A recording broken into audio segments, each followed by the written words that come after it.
হাফিজুর রহমান হুজুরের মাহফিল আমাদের পটুয়াখালীতে আলহামদুলিল্লাহ অনেক সুন্দর বয়ান করছেন হুজুর, খুব ভালো লাগলো শুনে।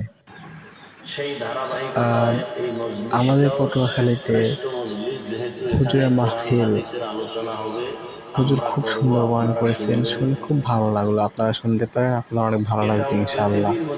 খুব সুন্দর বয়ান, একবার শুনে দেখেন। নবীজি বলেন এখানে বসার সাথে সাথে জীবনের সকলের সমস্ত গুনাহ মাফ হয়ে গেছে। আমাদের পটুয়াখালীতে হুজুরের মাহফিল, নবীজি বলেন যারা ঘর থেকে হুজুর বের খুব হয়ে সুন্দর বয়ান আসছেন করেছেন, এই শুনে প্যান্ডেলে খুব ভালো লাগলো। আপনারা শুনতে পারেন, উলামায়ে আপনারা অনেক কেরামের ভালো লাগবে ইনশাআল্লাহ। কোরআন সুন্নাহর খুব আলোতে সুন্দর কথা বয়ান, শোনার নিয়তে একবার শুনে দেখেন। নবীজি বলেন প্রত্যেকের সাথে ৭০,০০০ রহমতের ফেরেশতাকে আল্লাহ কাফেলা বানায় দিয়েছেন।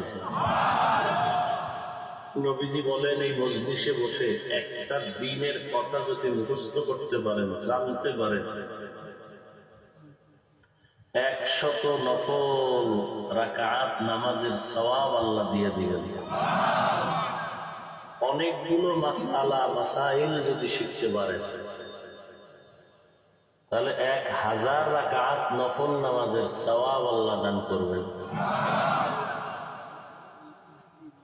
এই মজলিস এত দামি মজলিস যে মরা অন্তরওয়ালা এখানে বসলে অন্তর জিন্দা হয়ে যায়।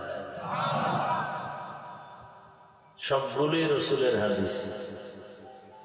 যতক্ষণ এই মজলিসটা চলবে ততক্ষণ অনবরত আল্লাহ পাকের রহমত অবতীর্ণ হতে থাকবে।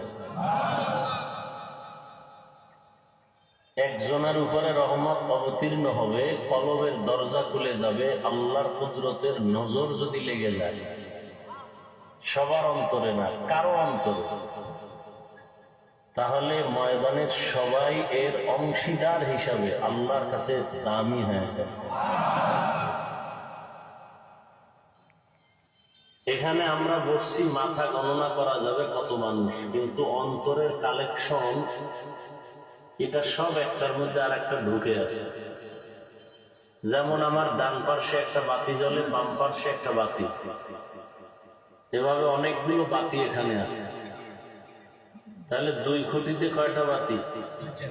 দুইটা। এটার আলো আলাদা, এটার আলো কি বলে আলাদা। কারণ আমি যদি প্রশ্ন করি এই বাতির আলোটা কত দূর আসছে, এই বাতিরটা কত দূর, আমাকে আলাদা করে দেখাও, সম্ভব না। বাতি গণনা করা যাবে, ২০০ বাতি আছে, আলোর কানেকশন একটার মধ্যে আরেকটা ঢুকে আছে।